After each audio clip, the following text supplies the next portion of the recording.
second in the series of Area Council dialogue on the security situation in the nation's capital by the Minister of the Federal Capital Territory, Nyesom Wike.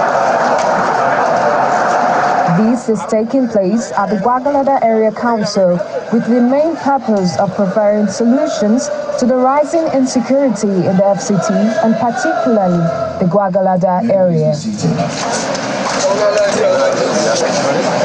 The Area Council Chairman and the traditional head give a breakdown of the security situation and the other challenges residents face in the area. We have some undeveloped structures in Gwagwalada Area Council, in which I, the Executive Chairman of Gwagwalada, will write to your office for approval, at least because this is the area.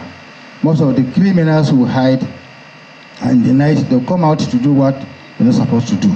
Secondly, our second request here, we need more police division in Gwagwalada Area Council. We have only 2 police divisions in Gwagwalada Area Council. We have a teaching hospital in Gwagwalada. And the whole Nigeria, anywhere there's a teaching hospital, the most 2 they will learn because of the emergency. Here we just have 1 single lane. Responding to their plights, the minister directs the FCT Commissioner of Police to commence moves to set up 2 additional police divisions in the area. He also disclosed that a number of arrests in connection with banditry in the FCT had been made. The person where they represent CP, where they here, well, in the here. Now make you go tell CP, make him work out how we can provide 2 more police stations for Gwagwalada. You know, say some of the agents they feed there here, no can day. Nothing I go feed you again. Because if I know what to Sabina, I know we try them again. Some of the people where they give us the information, we don't catch them. So if they never catch you, no means they will catch you tomorrow. The minister has promised that in the coming week, more security tools and improved logistics will be provided to police stations in all the area councils in the FCT. From the nation's capital, Kumbi Aboluwade, Channels Television News. Let's have conversations around that very disturbing trend that's been on for, more than 10 years now? Something in the region of almost 15 years in the country. At least we got to a head that far back. Dr. Omoshola Deji is here with us. He is a political scientist as well as researcher. Thanks for joining us today. Good morning. Thanks for having me. Definitely something very concerning, wouldn't you say? Absolutely. Well, the Minister of the FCT, who seemed like the FCT is like the ground zero now of some sort for kidnapping in the country. The intervention so far, what's your take? Well, the intervention so far is apt, but I think it's like a one-way traffic rather than an holistic approach.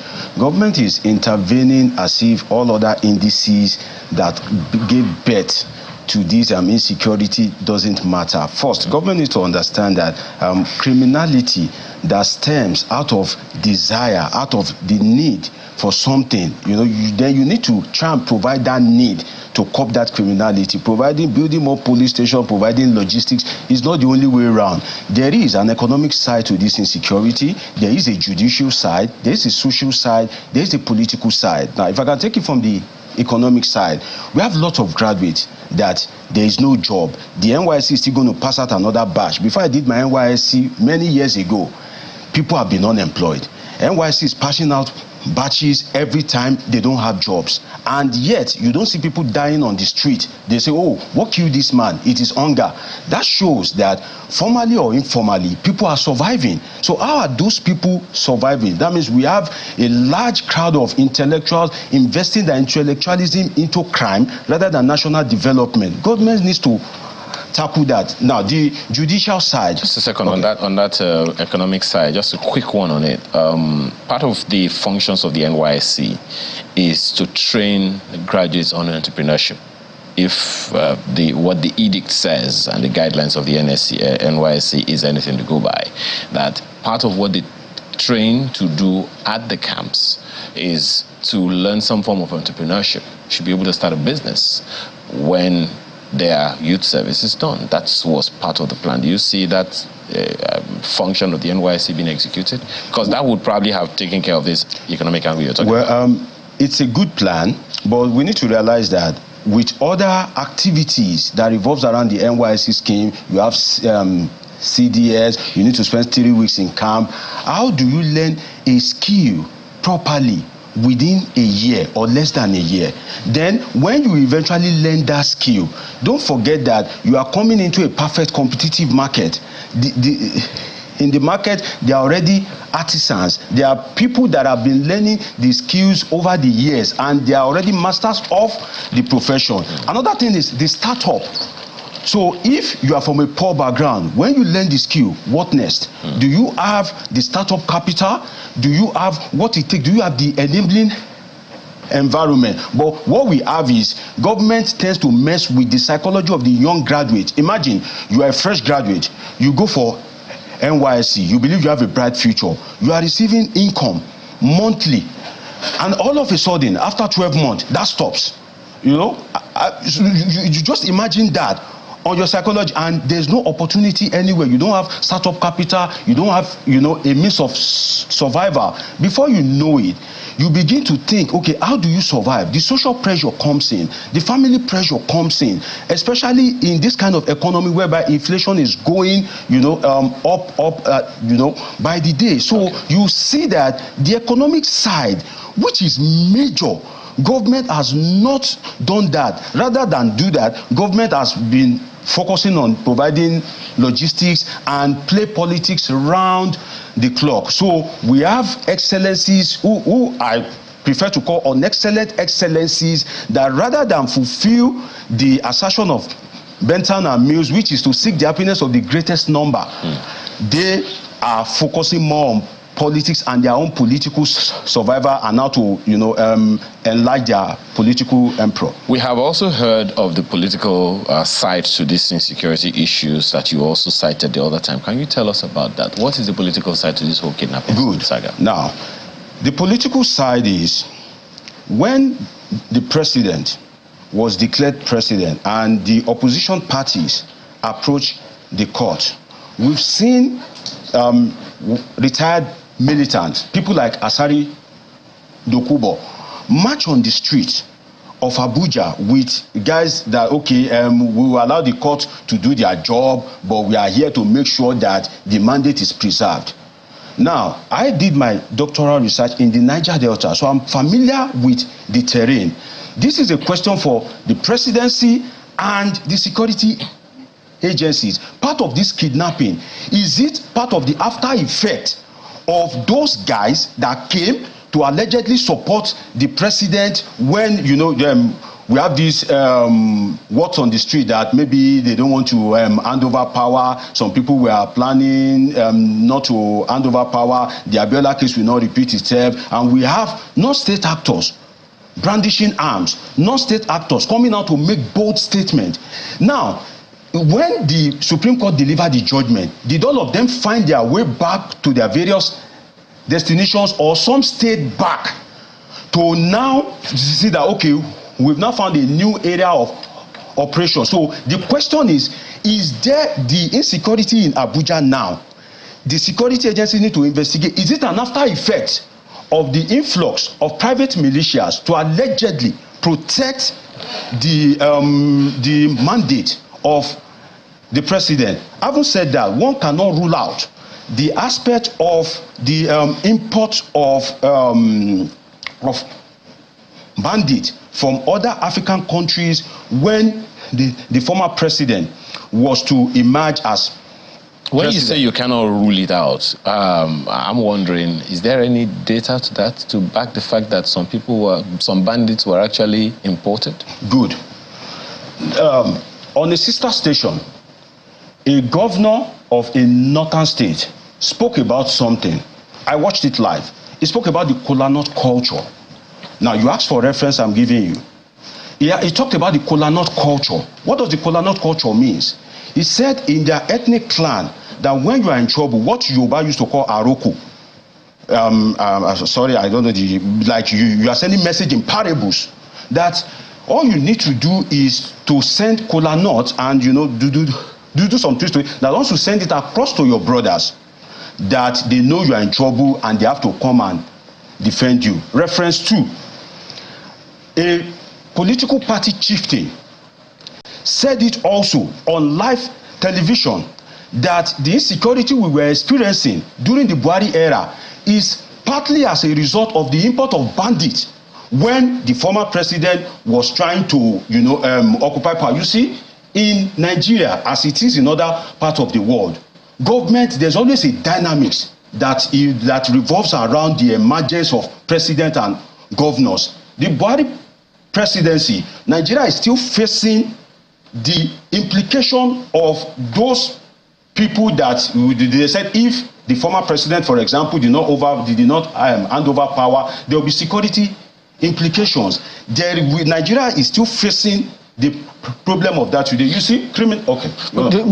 I'm a little abashed by, you know, all of these claims. From me, you're a researcher, so you probably have your data and information and all of those things. But just the former president, Goodluck Jonathan, has also said in a recent interview that the Chibok kidnappings was political. So it predates this government, it predates the previous governments. That's the point that I'm trying to make here. So when you talk about the kidnappings having political leanings, that's what I'm trying to speak to. So when they say, for instance, that the Chibok kidnappings was politicized or had political leanings, and could it be that that's the trajectory that we are still following up, perhaps because one way or the other it is working for some people against the Nigerian state? You see, criminality is like a cancer. When not tackled, it expands into insecurity. The Chibok girl, there's a political dimension to it. Now, the invasion of bandits into different areas in the north, there's also the political dimension to it, which I just said. Now, the insecurity in Abuja, I just raised a question that it is not the role of a non-state actor to say you want to protect a mandate. No. It is the role of the security agencies and the relevant institution. The judiciary is there to protect the mandate. But when you flood the street of Abuja with guys that are naturally exposed to criminality, you are creating a new environment for them to thrive. And that is why when I saw those claims being made on TV, I asked myself that at the end of the day, when the Supreme Court delivers this judgment, are we sure that Abuja will be safe? Are we sure that there will be no implications to these things? Okay. Well, let's take in on one other guest that has joined us this morning. Yinka Ogunsanya is a retired U.S. Army officer. He's also a counter-insurgency professional. He joins us virtually from the United States of America. Thanks for joining us this morning, Mr. Ogunsanya. I believe that you've been listening to our conversation. Could you, speak to us generally, your general assessment of what all of these mean, particularly right now we have spoken about the economic, now we are talking about the political implications of the kidnappings and a number of others that we may get into. What's your initial take about this whole kidnapping saga, particularly in the current government, and how it has been handled so far?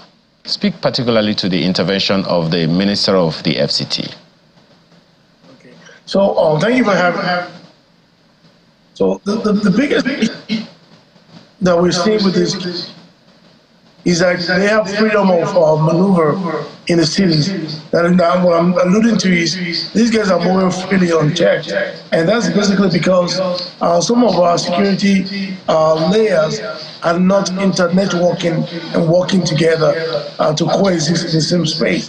Abuja, for example, Abuja should have an outer cordon, an inner cordon, and patrols going around the city. Somebody should know the movement of these folks, who they're working for, because I don't think they work in isolation. Sometimes ago I talked about we have to take a step back and actually police our borders first, because we have 2 million foreigners that are in the country that we can't account for what their activities are in the country. And as we continue to pay these ransoms, we're enabling an environment for these kidnappers to thrive. Well, that's a rather disturbing, trend, one would say. But speak to the part of the collaboration that you talked about. This is not the first time we have heard presidents, say, essentially saying that his security apparatus are not collaborating. Former President Buhari, for instance, more than twice called security meetings and asked his security agencies, all of them, to collaborate. He said that he must have called that meeting at least 3 times. Now, speak to what could be the issues there and how such things could be, affecting the spate of security or a lack of it. Okay, awesome. So for them to be able to collaborate is not just having a meeting with them and tell them to do it. You have to set the table right for them to be able to collaborate. Are their system talking?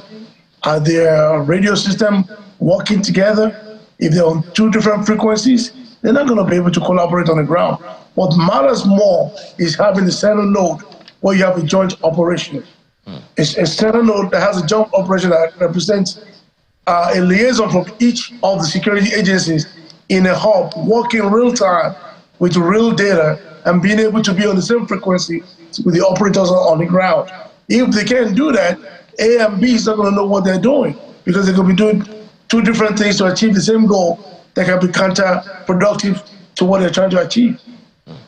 Very disturbing information that you're giving out there. So it's one thing to give them marching orders. It's another thing for them to be able to do what they're asking to do. Sounds like what you're saying. Another issue that's been raised over time, Mr. Kusaya, until this government came into power, is that most of the time we find soldiers, I don't know how better to put it. A good number of people would say most of the time we find soldiers doing the work that police is constitutionally required to do. Is that also a function of not being kitted properly or not being mobilized properly? What exactly do you think could be wrong with that? And how do we sustain this current trajectory of the police doing what is expected of them? So, there are instances where you can embed some soldiers into policing, mostly the military police, because you want to make sure they're trained in handling civilians, not the combatant from Sambisa going around the town. So for them to be able to collaborate properly, they have to be trained on these things. Movement to contact, communication is the key. If you look at most of the operation, you can see there's communication gaps from between different agencies, and they're not really on the same wavelength. And also, we need Mr. President to come out and forcefully talk about to the bandits that Nigeria is not going to be a safe place for you. We're going to root you out. He has to come out to ensure that confidence in the security personnel. These meetings, you go in a meeting, when people leave, they end up having a different meaning to what task is given to them. So who is checking? There should be a quarterly, monthly, whatever check meeting to see where we are, where we're supposed to be, and what our goal looks like. So as of now, we're just basically shooting the fire brigade approach. Some people are kidnapped. Okay, let's go and see what we can do. Intelligence picture has to be properly developed. That's probably the most important element that's missing. They have to increase their community policing, improve their relationship with the community, so that they can get real-time information of people, everyday people on the street. They see things all the time, but the police don't get this information. But they're not going to give it to them until the police start acting more friendly towards the people and build a trust where they can help them out. Interesting. Before I come back to Dr. Deji here in the studio, we had a conversation. He was speaking about the political implications, political side to insecurity, kidnapping particularly.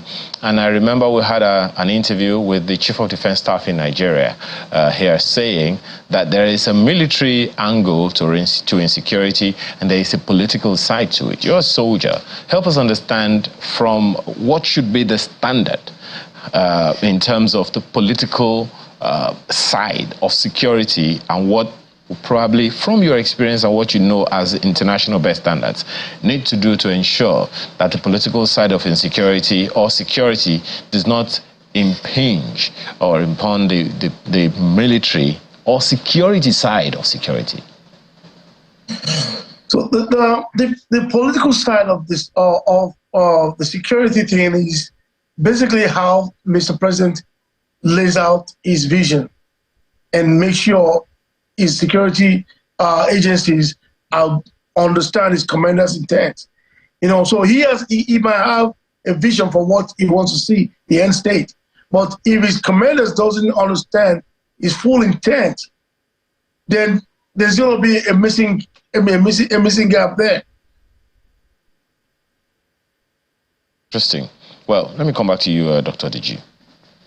So the president has laid out, are you persuaded in any way from what we have seen so far? You've talked about what the presidency needs to do, interventions that need to come in from their side. But are you convinced in any way that we have made some progress and we are on a pathway to ensuring sustainable security?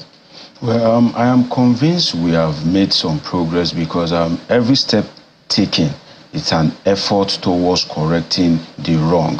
Whether the effort made will now correct the wrong is a different thing entirely.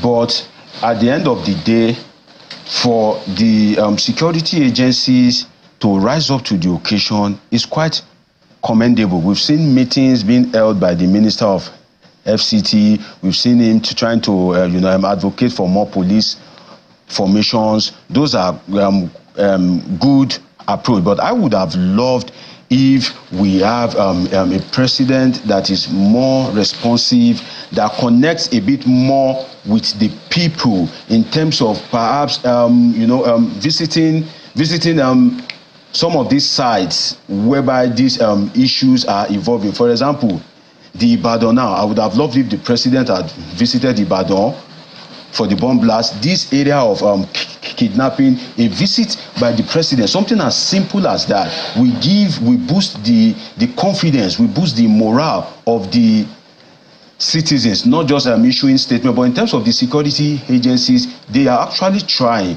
but they have always been trying, and insecurity has always persisted. So that shows that tackling insecurity in Nigeria goes beyond just providing arms, providing logistics for the security agencies themselves, because these security agencies, they are going to operate this ammunition. So you must do your part as the political class to make sure that the security agency do not die stupidly. Okay. As an army, as a police, you sign to give your life to the country, but not to die stupidly. Okay.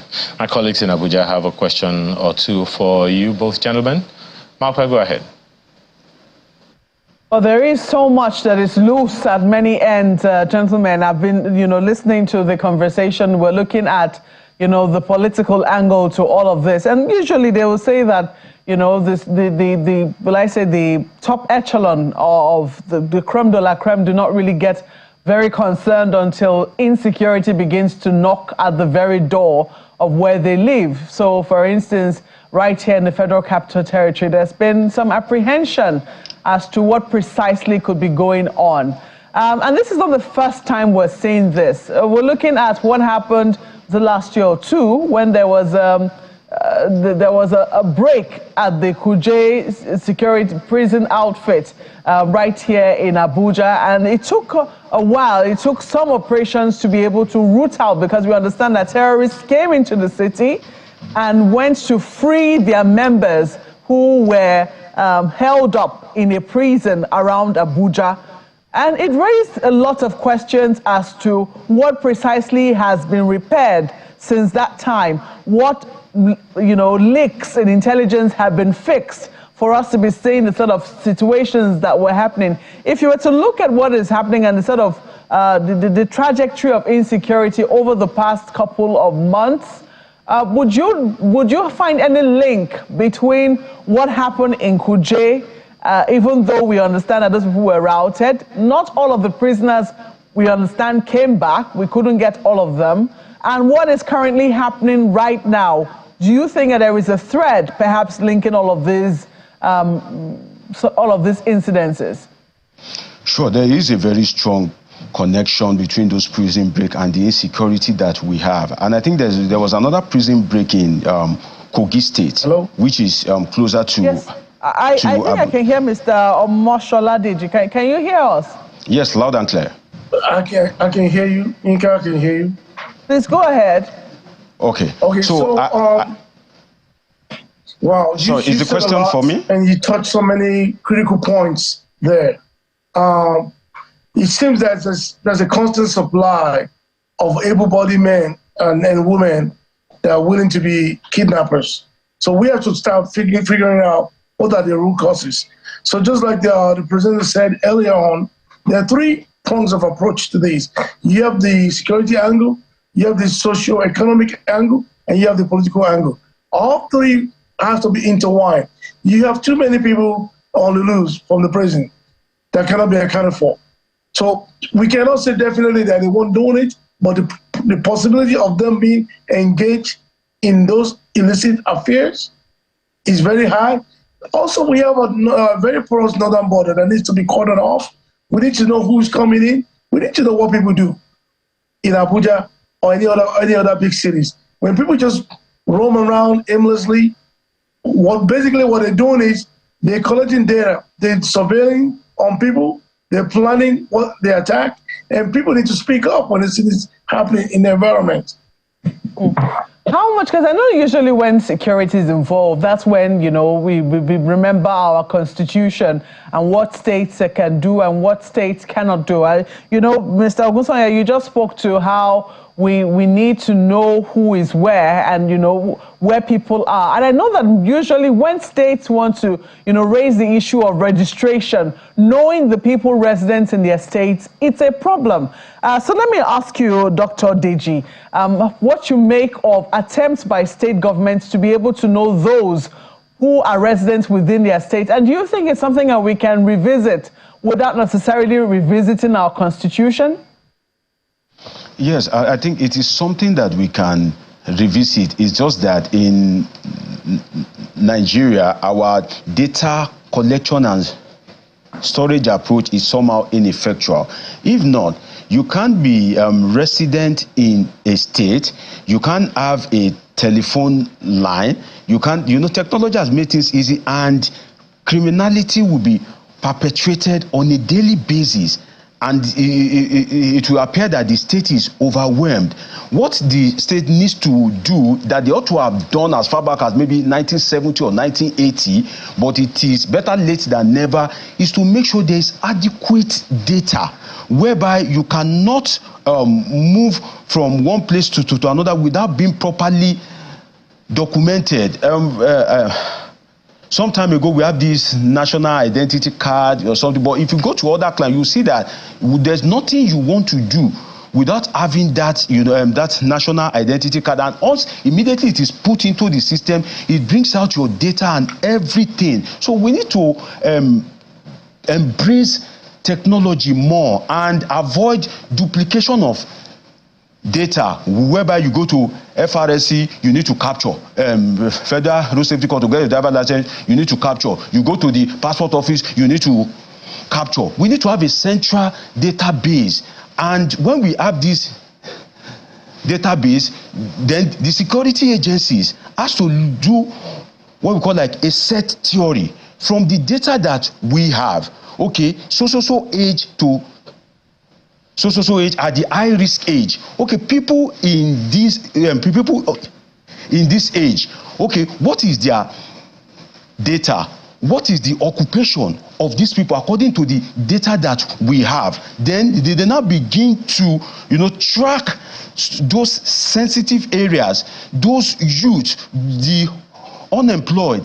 Then when they begin to do this, definitely the security will improve. You see, tackling security at this stage that Nigeria requires a very holistic approach. The security agencies will do their part, the data information management will do their part, the government itself will do its part. Now, this bit by bit of part... Sorry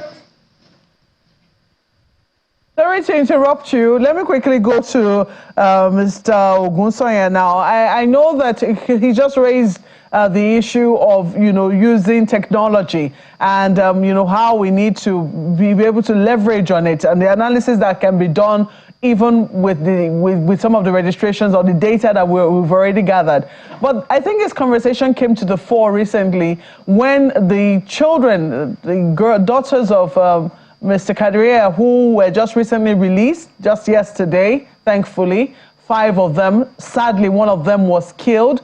That conversation came up, I think it was on social media, and we had the former Minister of Communication responding to it and saying that, look, the NIN SIM policy, which was, championed by the previous administration, that it was effective, but that they found that security agencies were not leveraging on it. They were not using it. And there are big questions as to why that could be. Why would we have something that could help in this fight against insecurity? And our security agencies seem a bit reluctant, or, the results of it are not as quickly felt as we ought to be feeling it. Do you have any explanation as to why that could be?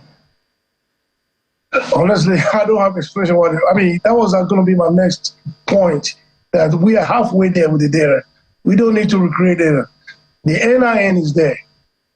It will solve a lot of the headache because it has basic information that you need, including biometrics of every person that will register the NIN. We should expand registration on it so that more people are actually on it. But it needs to be utilized. Who's hosting the database? Who is analyzing that database? How is it accessible to the security agencies? We don't know. And that's why we talk about interoperability in the beginning, because if all these agencies don't have synergies and working together, we're just building silos of data. And it's as useless as collecting them. They have to be connected where it's accessible to even a patrolman on the street will have a device in their hand where they can scan somebody's finger and be able to identify them, until we start using what we have, because we have the data. We are halfway there. It's not 100%, but it's a good movement in the right direction. We need to utilize them. So that should be some of the concerns of the security chiefs, to figure out how they're going to harness the power of the NIN data so that they can be able to identify people, know where people are, and even in developed world, they monitor your transactions. Certain transactions are questionable. They want to know, because these guys receive a lot of money through the banking system. They should be able to be tracked.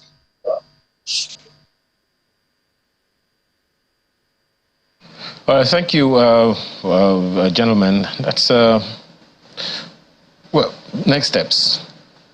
What would you recommend right away for people who, because one of the information we also have is that people are beginning to find a way to defend themselves. If you can speak to that in 1 minute, how do we get the confidence of the people in our security apparatus? Okay, well, I think people arming themselves at this point in time, it's a step in the right direction.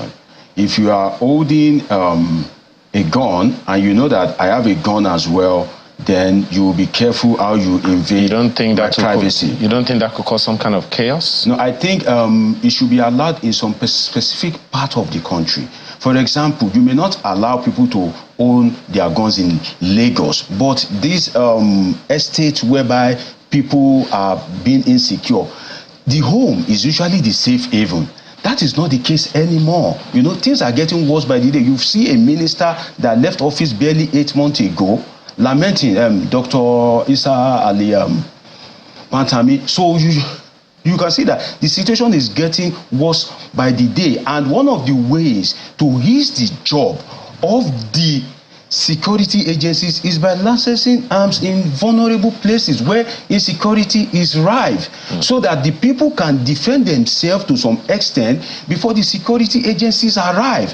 When you license these firearms to these people, then those who are coming to invade them will be very careful. So you can imagine that somebody relaxing in his home with his family, and somebody will just come, break the door, take them away into the forest, and before the police comes, you see, we really can't blame the police much, because they will work based on what is provided for them. Absolutely. The Inspector General of Police will not use his money to buy helicopter. Okay. So there should be a fast responding team whereby there's helicopter to trace these people to wherever they go, and there is also this NIN registration and all that. Okay, all right. Well, there's so much to talk about here, gentlemen, but we need to take a break now to handle some business, as it were. Dr. Moshola Deji is a political scientist and a researcher. He's here with us in the studio, as well as a retired U.S. Army officer and counter-insurgency professional